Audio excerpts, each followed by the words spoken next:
Alright, hello everybody, this is Guinness08 here, aka Darkman14 from the Tomb Prospectors, and I'm going to be showing you the massive armory of Bloodborne weapons I have accumulated over the course of the game's time, and there are quite a few. In total, 55 plus 10, not counting the 3 generic unupgradable pieces of gear you can get in the game. Alright, so here we go. Let's start at the top. Alright, right here you have the Uncanny Saw Cleaver. You know, it's strong, not too bad. And now, one of my favorites, the Uncanny Saw Spear. Now, I have to make note now, anything you see with a heavy abyssal with add 15 attack, it's usually a weapon that I use frequently, and it's a favored weapon. That's why I gave it the best treatment. Right here you have a poor man Uncanny Saw Spear. This thing has insane AR when you're near death. And I believe it's around 900 AR when near death for this weapon. Not entirely sure. And then now you have the foolish one, as you can see, 886 AR. And that's only at full HP. So if I get even nicked, it's done. And then you have the Spin to Win, aka the Hunter Axe. Of course, it was my first weapon in Bloodborne, and I gave it the loving treatment with the heavy abyssal and the gems. And then the overpowered as hell Beast Hunter Scythe. This thing is a monster in PvP and PvE. I absolutely love using it. And then you have my fire threaded cane. That thing is also a monster in PvE. Not so much PvP, considering I am max level, so people generally have high fire defense, and it doesn't do too much damage. And then you have the Uncanny Bolt one. That one's was a bit of a pain in the butt to farm for, and eventually I got a pretty good gem off a Wandering Abhorrent Beast for the final bit. So, yeah, I'm very proud of that weapon. And then you have my all-time favorite, the Beast Cutter. I use this weapon constantly, mostly in its closed state, but then when I want to get creative, I unleash the hell that is the whip. And that actually, if you look closely, it says 510 AR. That is wrong. It is the blunt damage it does is quite a lot. It's close to, from what I'm reading, it's over 700. It's easily over 700. I believe it's like 800 something. I suck at math. I'm so sorry. And then you have the Uncanny Burial Blade at 815. Pretty good. I also gave it the little treatment. It's a good weapon. I do enjoy it, and it's very, very, very edgy looking, so why the hell not? And now we get to the more proud of weapons, besides the heavy abyssal with plus 15s. My Blade of Mercy, I made this one into a Fool's variant, but you'll notice that there's 2 very rare gems on this one. There is a Nourishing Fool Triangle, which I got from the Glyph 5PW UJSCD. It's an Is. And that gem in the middle is one of the rarest gems in the game that you could possibly get, the Nourishing Fools. It is so incredibly hard to come by. And that's not even the strongest one. The strongest one is 29%. I had the second best. And then, right next to it is the strongest gem you can get in the game outside of the Chalice dungeons, which is the Foolish Droplet that drops from the DLC Winter Lanterns. That I got by pure luck. I wasn't even farming for it. It just popped up after I killed them to get them out of the way, and it's a very, very amazing gem. I was thrilled when I got it. It was I was jumping up and down like, oh my god, I can imagine getting 3 of those, but I did try farming for it for I want to say a couple hours, because you can do 100 runs with those winter lanterns if you're careful, you know, in about an hour. And I did like 3. So in 3 hours, I did 300 runs, and I did not see or get any other fools besides that one. I got a couple poor man, but they were all crap cursed, so I threw them away. None of them were above tier 5, so I didn't know what the level 6 one would be. So, moving on, we have a totally abyssaled out Blade of Mercy, the lost version.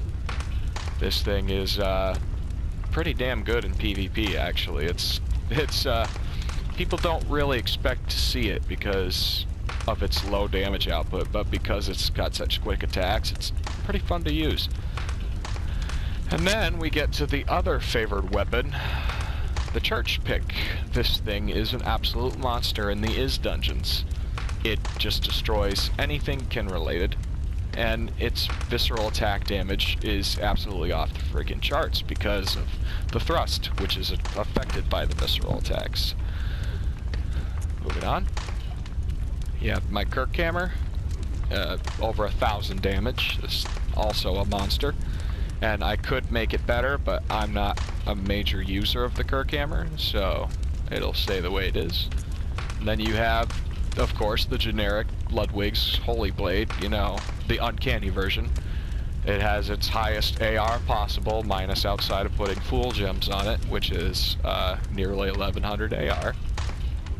And then you have the my Holy Moonlight Sword, which I converted into a full strength weapon using the heavy abyssals. It has 1103 AR. Now, technically it has, I want to say, less than that because of the split damage, but it still does absolutely outstanding damage in its first form. And it does good damage in its second form too. Not as much as the first, but I prefer the first form. Everyone does. You don't see people R2 poking in the lightsaber mode. No, no, no. You don't see that happening.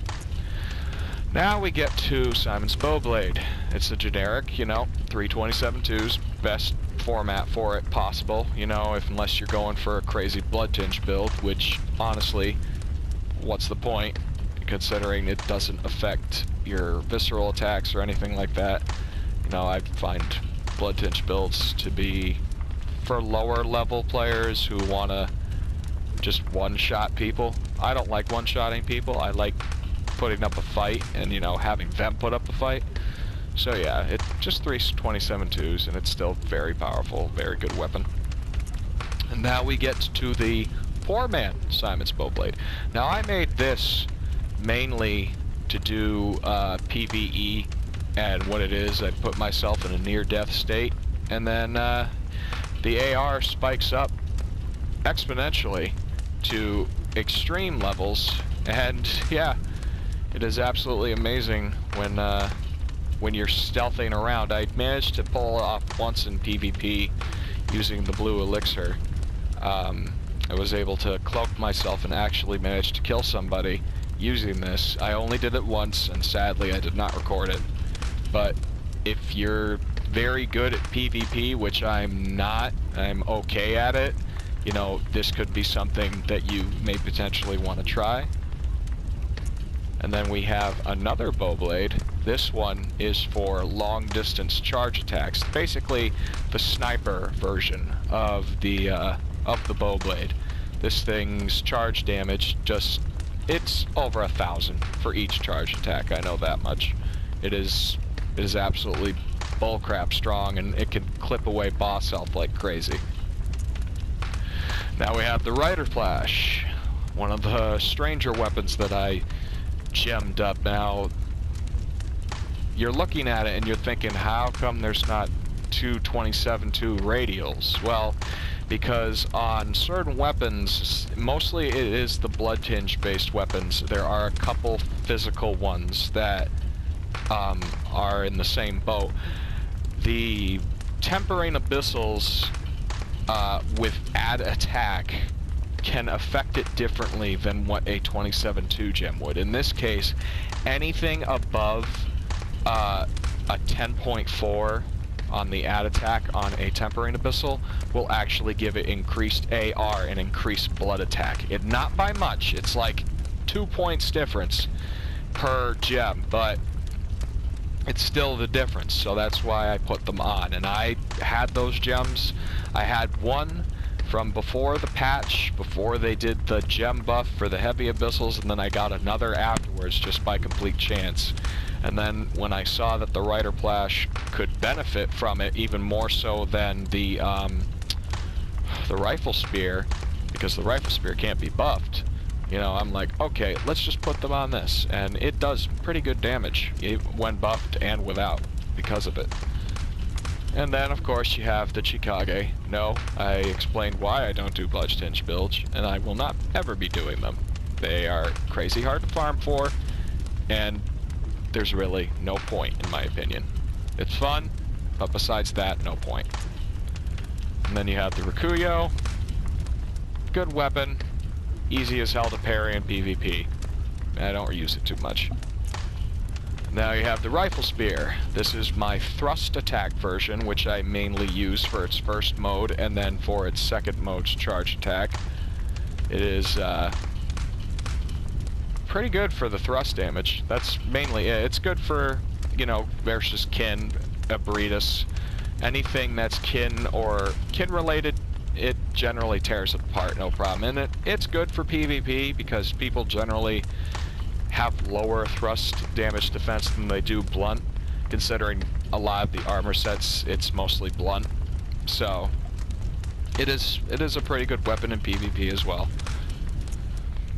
And then you have the generic Rifle Spear with 327-2s, best format for it possible besides the Blood Tinge. The Blood Tinge on this though, it would just be an overpowered shotgun. You wouldn't be able to do anything else with it. It would be incredibly weak and you would be killed very quickly. Now this was a nightmare. This took me about 2 weeks total, not counting time at work and all that, to farm the gems for. I wanted to make 2 weapons that, because you can only hold 2 at a time, that heal HP fully. So I made this, and that took me a very long time. It's not made for combat, period. It has all that extra stuff on it, but it is mostly for healing. There is one other weapon, and it's a gun. I can't remember which one it is. I believe it is the, I can't remember the sniper rifle from the DLC, but it's that one. I have 2, and one of them has the HP plus 5 regen on it as well. So in total, I heal 20 HP per second if I just don't want to use any vials. So it's pretty good. And now we have one of my favorites, and this is the exception to the heavy abyssal rule because it doesn't benefit as much from the plus 15 attack as it does from the charged attack, which is a perfect 6%, which is the highest it can go. And this thing is known for its overpowered charge attack, so why not make it a little more overpowered? You know, yes, I could have made one that's specifically just for charge attacks, but this thing in its first mode is an absolute monster for attacks and damage output. It could be used for an entire playthrough, and I've played it in PvP, and it is no one expects it. It's a monster, especially in its first mode. If you can corner somebody and just back them into a corner or get them into a tight space, they are yours with this weapon because it has such high output damage and such quick attacks. And now we have a sort of throw together boom hammer that I did. I had the original one from the DLC plus 10 before I thought of even gemming it, so I thought, man, what the hell. This weapon only gets really any good damage when you buff it. You show it there, it's almost 900 AR, and it does okay. It's not great, but it's not terrible. And then you have my pure blunt uncanny boom hammer. This thing is a monster. It is very good, very, very good. I do enjoy using it. Thing goes boom pretty good, but what sucks is that the doesn't give it a lot of extra damage. It gives it a little bit, but not too much because most of the gem output is blunt damage. Now here we have one other rare gem, and this is the max you could get for the Nourishing Poor Man, which is that 30.8 in the middle. That is the best one you can get. I got that by pure chance, just like I did the Nourishing Fools. And on this weapon, that is, you could either put it on the Logarius wheel or this, or any other weapon that has split damage, and it will do amazing. This thing has almost 1300 AR when I am near death. I have tested it. It has insane amount of AR. It is crazy. And before the video is over, I will actually take all the weapons that benefit from near death or full, well, not full HP because you can see it in the corner. Anything from near death, I will actually show how much it does at the end of the video. And then we have one of my favorite weapons, Whirligig Saw, an absolute monster. Almost 1000 AR, as you can see. Pretty good. And then we have this odd little put together I got. This is my Rapid Poison, or as I call it, my Bloody Whirligig Saw. This thing tears apart certain enemies and bosses in seconds.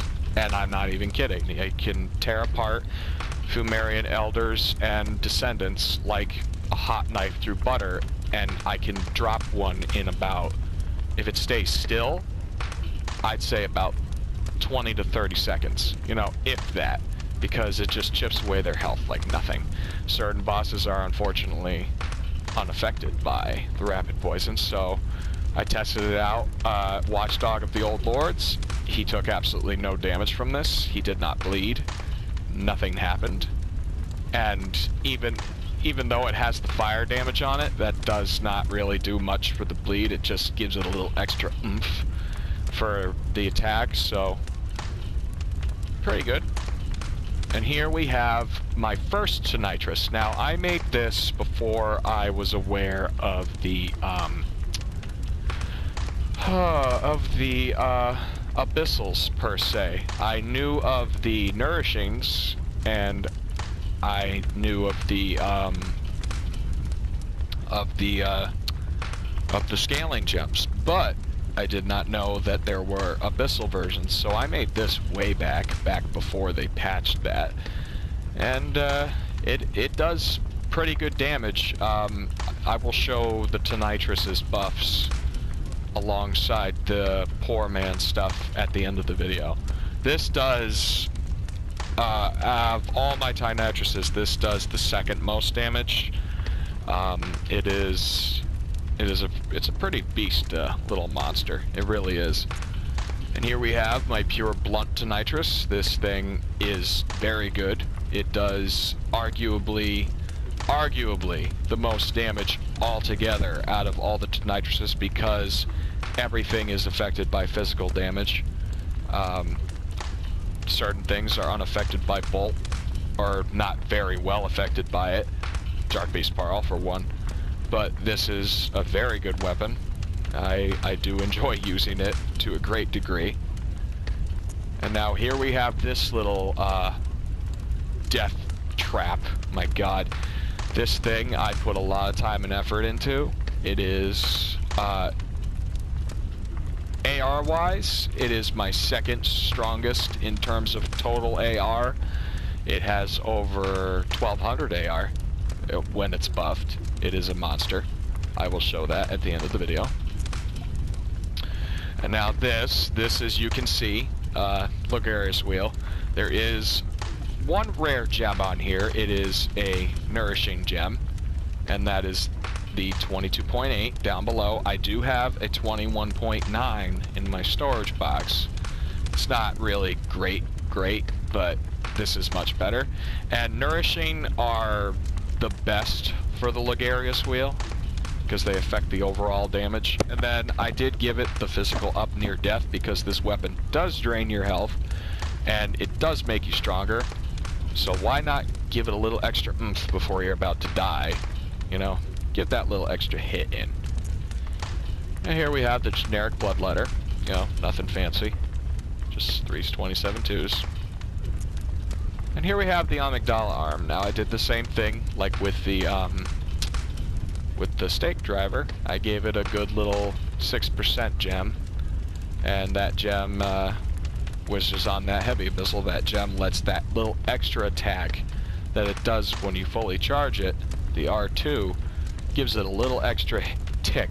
Because most of the time what'll happen is, whenever you use it, an enemy will be right in the middle of trying to get back up and get a swing at you, and then they'll get that little extra hit in, and it'll be pretty good. This thing also has pretty good hyper armor, so you're generally going to stay in a fixed position unless they hit you incredibly hard. And now here we have another example of the tempering abyssals being better than the 27-2. Now, unfortunately, I tried farming for it. I could not get an off-shape 24.8 with add 15 physical for the Beast Claw, either in waning or in triangle form.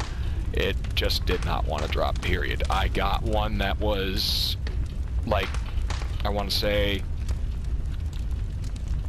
it had a terrible curse, so I threw it away. It was a waning.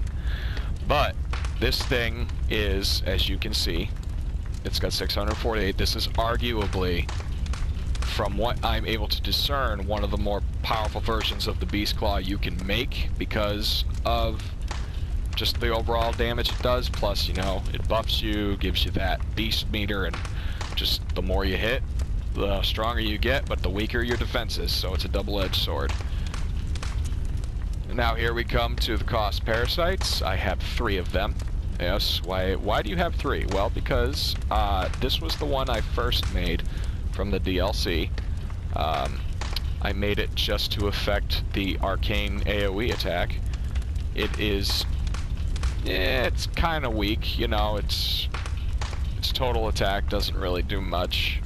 The AoE is pretty fun to use, but besides that, this is just mostly a show-for-show weapon. Now this is the one that does the damage. Even though it says 310, like this one says 359, it's wrong. It does less.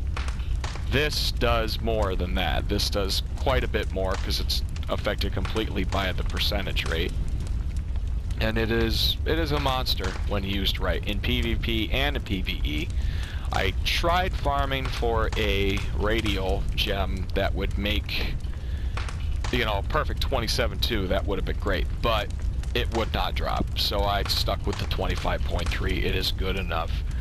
It is still a monster. Yes, I know the better layout for it that was posted, but I had these gems and I didn't feel like farming for all those other ones, so there it is. And now here we have the weirdo. This is the slow poison parasite. This thing is mostly a joke weapon because it's only really used if I want to mess with people and just throw up on them continuously. Because the throw up move on the cost parasite, even before you gem it, inflicts slow poison. It builds up the slow poison meter, so this thing can proc that slow poison a little bit faster than any generic cost parasite would do. So it's pretty fun to use. And next we have the firearms. Now here you have typical hunter pistol. Goody goody. The firearms aren't really that great, you know. Everybody's got their firearms plus 10 and all that. Just gonna go through them just for the ha-has. And here you have the Hunter Blunderbuss, my personal favorite. I use this thing constantly. I mastered the parrying with it. I can do it just as well as anybody can do it with a pistol. And then we have the repeating pistol. This is arguably the strongest pistol in the game. It does more damage when bone marrowed compared to the Evelyn.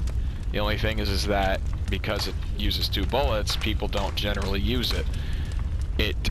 At my level, it is stronger than the Evelyn. It is much better than the Evelyn, and people don't really expect it in PvP because if somebody's trying to run away from you and get a heal off, and they only have a slight sliver of health left, sometimes an Evelyn shot won't do it. But a shot with this thing, it'll tick for 2 versus the Evelyn's 1. So it'll do that little extra damage, and that'll usually finish them off. Ludwig's rifle, I don't really use it. It's meh, don't particularly care for it, but plus 10 it anyway. The piercing rifle, that's it. This is the healing one that goes with the healing rifle spear. I'll wield them both when I don't feel like pumping up with blood vials, and my health will generally regen fully after about a minute or so, give or take how low it is. And there's just the generic piercing rifle with the blood attack up. The Evelyn, everybody's favorite spam, spam, spam away weapon in Margot's Loft Middle. The cannon, yes. If you could gen this thing legitimately, there are unfortunately people out there who do it for malicious purposes, but if you could gem this thing legitimately, it would be the most powerful weapon in the game. It is an absolute monster. The Gatling gun, now, I have fun with this in PvP. Now, at my level, either a 28.7 with added blood attack, or this gem, the 31.5, will affect it the same way. They have the same percentage rating because of its strange scaling. So it's either or. So I put the 31.5 on it. The charge cannon, fun to use. Flame sprayer, rest in peace Gilbert. Rosmarius, Yuri the Last Scholar's favorite pathetically spammy weapon that doesn't really do anything. Fist of Gratia. Weird little thing that I've never used, I just plus 10'd it for the hell of it. And the Hunter's Torch. I've used this for my 3rd playthrough instead of a gun, and I will probably never do that again because I really wanted to use the gun and I just didn't, so I got destroyed quite a bit. And then the last 3 generic unupgradable weapons. The torch, or they're not weapons, just gear. Torch, wooden shield, good for blocking bullets, and the lock shield, good for blocking arcane and some bullet damage. Alright, and now as you can see, this is my fashion. I'm going for a sort of Black Knight sort of look. Don't really know what to call it. I do love it though. And now here are my stats and my gems.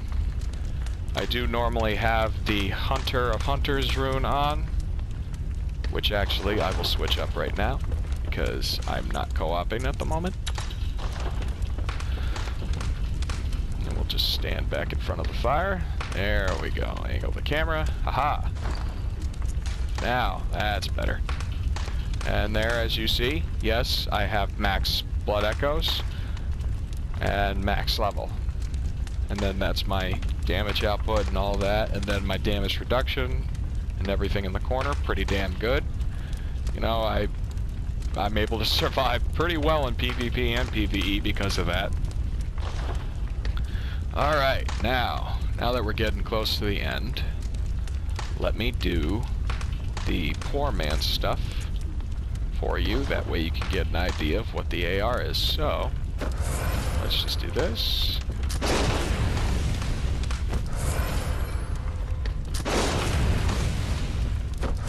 There we go. Alright, that should do it. Okay, so here is this. 968. It is a monster. It's almost 1,000 AR, and you can buff it, so you will be getting over 1,000 AR. And now if we go down a little bit, let me see. Aha! And that's almost 900 AR.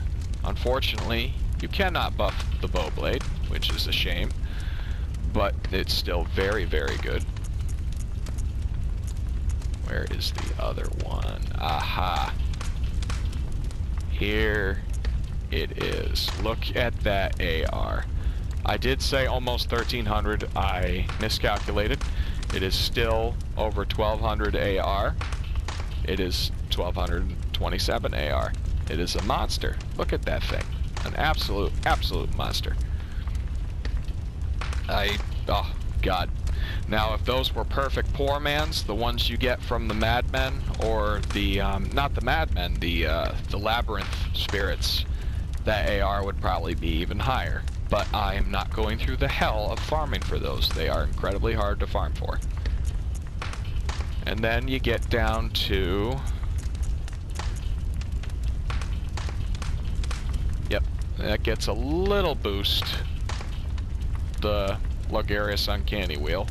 I'm not going to go through buffing that, because that will kill me. It is... I know it's over 1,000. You can probably tell just by looking at it. When it's buffed, it's over 1,000. And then that's it for the poor man related weapons. So now, like I said I would, let me grab my Tonitrus. Let's do the first one. 1158 AR for the regular Tonitrus. That was the first one I ever did. Pretty good. And now this is the blunt Tonitrus. And as you can see, 567, not the actual AR because of the Adept gems. Now it's going up to 832. Now it's actually over 1,000. From what I can understand from looking at it. Or very close to it. Because if you look at the 160, add that. So yeah, it's doing close to 1,000, if not right about there, with the buff. So it's pretty good. And now, for this monster.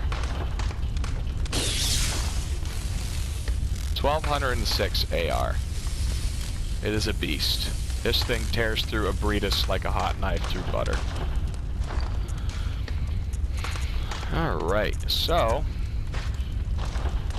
that is generally it for the armory. That is my collection of weapons. It is a total of 55. And yeah, instead of putting this on Imager, I thought I would just make a video, give a little narration to it. This is the first time I've ever done anything like this. Just taking a look through my items like so. Yes, I have 12 blood rocks that I don't use. I know. Ha ha ha.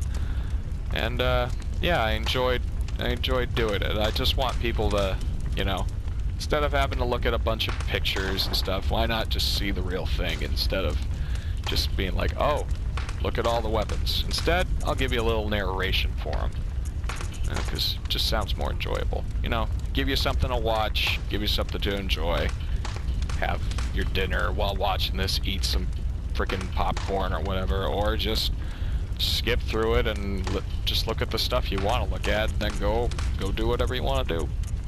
But yeah, so I'd like to give a final shout out to all my fellow tomb prospectors, young and old. My fellow leader of the tomb prospectors, Moro, he helped in some ways inspire me to keep digging, even though I have yet to find anything in Is. I am always searching for a roaming boss in Is, which is like my personal goal. I have made hundreds of Is dungeons, all routes that unfortunately have yet to bear fruit, but eventually I'm hoping they will, for me or for someone else. I'd also like to give a shout out to Scorched Knight. He gave me a little inspiration to be a better player in terms of PvP, because I've seen him PvP and he is an absolute monster. Scorched Knight, you're a beast. I'd also like to give a shout out to Nova the Lone Hunter. Now, he's the one who inspired me to max out my Blood Echoes and to become one of the overclocked hunters. I am overclocked, which means that my time screen on the main menu shows the max time. So I'm well past 1,000 hours at this point. So Nova, hats off to you, man. Thank you so much. And then finally, last and certainly not least, I'd like to thank Topher, or as people know him on the Reddit and on PlayStation, Topher. Topher, you are the gem master, as far as I'm concerned. Without you, I could not have made some of these weapons because of your advice. It is just, you are a cost send, if that makes any sense. Costs. But yeah, without you, dude, I wouldn't have been able to make some of these because of your guides that you've put on the Reddit, and of course the sheet stuff that you've done, especially for the cost parasite. That was the big bear, and you definitely have the best one out there by far that I've known of. And yeah, you know, you also have that amazing fire saw spear, which is a beauty to behold. I remember seeing that in a video, and it was just, oh, gorgeous. But yeah, guys, so that is it for this little clip. I didn't want to go too crazy with it, you know, just give everybody an idea of what I've been doing and all that, blah, blah, blah.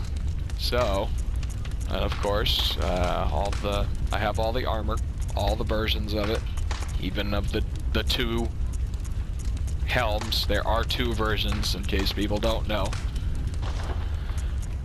And then, yeah, all the hunter tools, all the runes in the game. I do not have the double of the guidance rune because I saw a little point in having an extra 10%, so I got rid of it because, you know, why have that extra 10% when you could have that 30% that was reportedly not in the game for most people. There are people who can save edit and get it in the game along with the revered Great One Coldblood, but I don't intend to ever do anything of that sort. The only way I'd ever save edit anything in Bloodborne is if long after the game's online part is dead. Which means, like, it's like pulling a Demon Souls, because that's what's happening to Demon Souls now. They're shutting down the servers. Whenever that happens to Bloodborne, you know, maybe on the very slim chance, because it's not going to be online anymore, you know, I may or may not do that for ha-has, but I highly, highly, highly doubt it. You know, it's like a 0.1% chance, so more than likely will not happen. And then, let's see, where are they? Oh yeah, max of the knowledge of that, and then of course, all the Great One Coldblood that I've got, and the old Great One Coldblood. You'd think I have more, but I don't. I don't go too crazy when it comes to that stuff. And then I do have one extra, 1/3 of the umbilical cord. There are 4 in the game. I used the 3. This is the one from the workshop. It seems more lore-based to Gehrman and the fishing hamlet, so I kept it. And then I have maximum blood dregs, absolutely disgusting spermazoa, bloody spermazoa. Someone needs to go to the doctor. And then a crap ton of vermin, a generic crap ton of vermin. That is quite a bit. And then I kept the tier stuff for the blood gems, just because I have 3 of all the other ones, so I didn't feel like popping these for this playthrough. And then all the hunter tools, as you can see, and then everything down below. So yeah, guys, thanks so much for watching.